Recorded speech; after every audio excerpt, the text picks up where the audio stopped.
வணக்க மக்களே, welcome to my YouTube channel. So இன்றைக்கி மகாநதியில் பார்த்தீங்கன்னா ஒரு க்யூட்டான மொமெண்ட் நடந்துச்சு. ஸோ ஸ்கூல் முடிஞ்சதுக்கப்புறம் காவேரி வந்து வேகமாக குட்டி காவேரி வந்து பார்க்க வந்திருப்பாங்க. ஸோ குட்டி காவேரிகிட்ட போயிட்டு, "அம்மோ எப்படி இருக்கு?" அப்படின்னு கேட்பாங்க. "நான் உங்களை வந்து ரொம்ப மிஸ் பண்ணேன் மிஸ்" அப்படின்னு வந்து சொன்னாங்க குட்டி காவேரி. "நான் இங்கே இருந்ததுக்கு பேசாமல் ஸ்கூலுக்கே வந்திருப்பேன், அந்தளவுக்கு உங்களை மிஸ் பண்ணேன்" அப்படின்னு. "நானும் உன்னை ரொம்ப மிஸ் பண்ணேன் அம்மோ, உன் நினப்பாவே இருந்துச்சு" அப்படின்னு சொல்லிட்டு 2 பேரும் கொஞ்சிக்கிட்டு இருந்தாங்க. செம்ம க்யூட்டாக இருந்தது. அதுக்கப்புறம் வந்து, "நீ வந்து நாளைக்கு ஸ்கூலுக்கு வா, அங்கே மதர்ஸ் டேயில் வந்து நான் உனக்கு சர்ப்ரைஸ் வச்சுருக்கேன்" அப்படிங்கிற மாதிரி சொல்லிட்டு போனாங்க. ஸோ அதுக்கப்புறம் வெளியே வந்து விஜய் தான் சொல்லார், "நாளைக்கு மதர்ஸ் டேக்கு அவள் வந்தால் ஏங்கி போயிடுவா மிஸ்" அப்படின்னு சொன்னாங்க.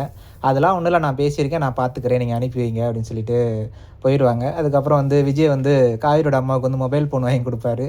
காவேரி வேணாம் வேணான்னு சொல்லுவாங்க, இருந்தாலும் அவங்க வந்து வாங்கிடுவாங்க. ஸோ அதுக்கப்புறம் வந்து ஸ்கூலில் வந்து நடக்க போகிற விஷயம் தான் செம்ம க்யூட்டாக இருக்குன்னு நினைக்கிறேன்.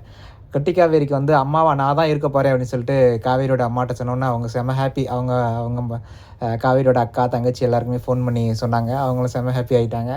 ஸோ அந்த நாளைக்கு வர சீன்ஸில் எப்படி இருக்கும் பார்த்தீங்கன்னா, குட்டி காவேரி அம்மு வந்து உட்காந்துக்கிட்டு இருப்பாங்க. ஸோ அவங்க 2 பேருக்குமே தெரியாது, குட்டி காவேரிக்கும் விஜய்க்கும் அம்மு தான், அது காவேரி தான் வந்து நம்மளுக்கு குட்டி காவேரிக்கு அம்மாவாக நடிக்க போகிறாங்க அப்படின்னு சொல்லிட்டு.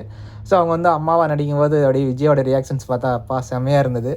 ஸோ க்யூட்டான மொமெண்ட்டு. அம்மா, பொண்ணு 2 பேருமே அந்த ப்ரோக்ராமில் வந்து பார்ட்டிசிபேட் பண்ணுறது.